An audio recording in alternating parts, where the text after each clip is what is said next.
Bwana watangazaji letasila leo likanza lijue madhumuni ya humo na matangazo uchimiza mshambulo tukomezi watukufu rihiri ya majournalist lewa sukuivani rijerwambie zihazika ambarisari zifanya ulawai tarehe 20 ya Oktober tarehe 26 maana rifanya ziara za hazi harmweshi siwa shamwali na shamzwani arikana hunungazija ili huone amavamana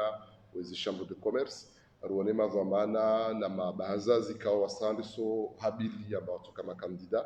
wasueleza inamna zivote zilizojongia nziani halo sofanyishi hao ruambie ya madatika madia hensi shiharangu ili tatlawisa lomtuka mambru yani ile tarehe 20 ya mwezi wa Novemba raipare dati yo mtuka para jangiha katujwa jangiha tena na hujiza tena marangu tarehe 2 ate tarehe 12 ya mabahazazi walio wanashama weshambru watojua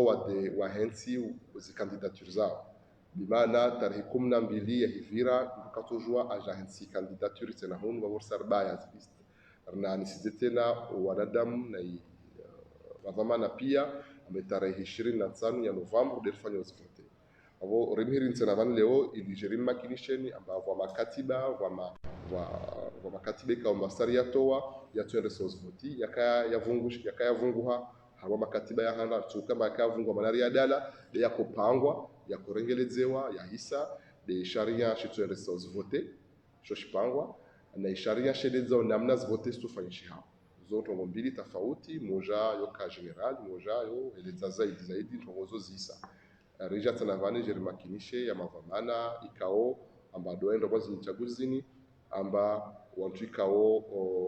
watawa jangihe watujua waende ya mwanzi chambre de commerce wale wajangihe kabasta zo les nukta muhimu rajaraza za diswas na nivani no makinishani ambaye isha commission ya hensi shio hensi voti saiketi kirasmi vingi mavamana wa idara kama kazi sina msharikiano na isham bezi vingi wajao mavamana na wafanyakazi wa chambre de commerce isazensi shiha ritombania makaratasi ikao wakati dogo tushinda uripenulie makungumanyo ikao yoti uko wafanyakazi da chambre de commerce walio arome ya makungumanyani la handra del kungumanyo syndicat ya journaliste ya Komoro wa wana wakala la vili de collège de sage wa wana wakala la raru de seni shikawikao shofanya vote no fanya vota mwentini ojojo arsedie harma zizorka wa marsa warsedir amini wa matushnar sedir.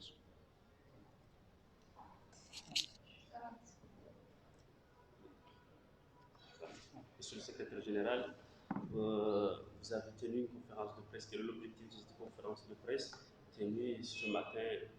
à la Chambre de commerce? Alors ce matin, nous avons convié les journalistes pour communiquer un compte rendu de notre première tournée que nous avons effectuée dans les îles. Comme vous le savez, le 17 octobre dernier, nous avons communiqué un calendrier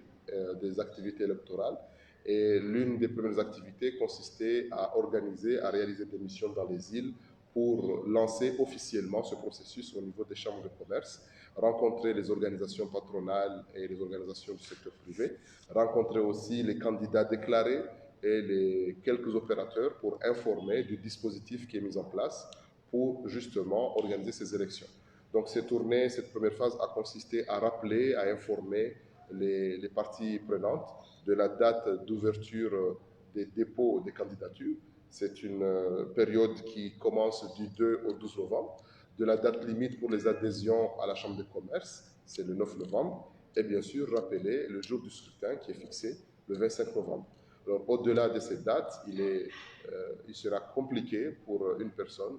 même pas compliqué, il sera quasiment impossible pour un opérateur économique d'adhérer à la Chambre au-delà du 9,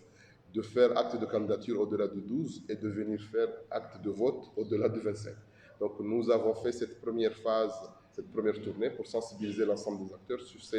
sur ces points-là. Nous avons aussi informé les dispositifs, le règlement électoral, le déroulement, le texte qui porte sur le déroulement des opérations électorales, mais aussi nous avons communiqué et essayé de rencontrer les personnes qui ont été désignées pour faire partie de la commission consulaire électorale. Et cette année, 3 organisations indépendantes ont été choisies. il y a la commission électorale indépendante, la CENI, le collège de sages et le syndicat national des journalistes qui ont déjà désigné des représentants pour composer cette commission. Alors cette commission est complétée par des agents, des chefs de service du réseau des chambres de commerce et la note ou la décision portant désignation de ces personnes sera rendue publique dans les minutes qui suivent.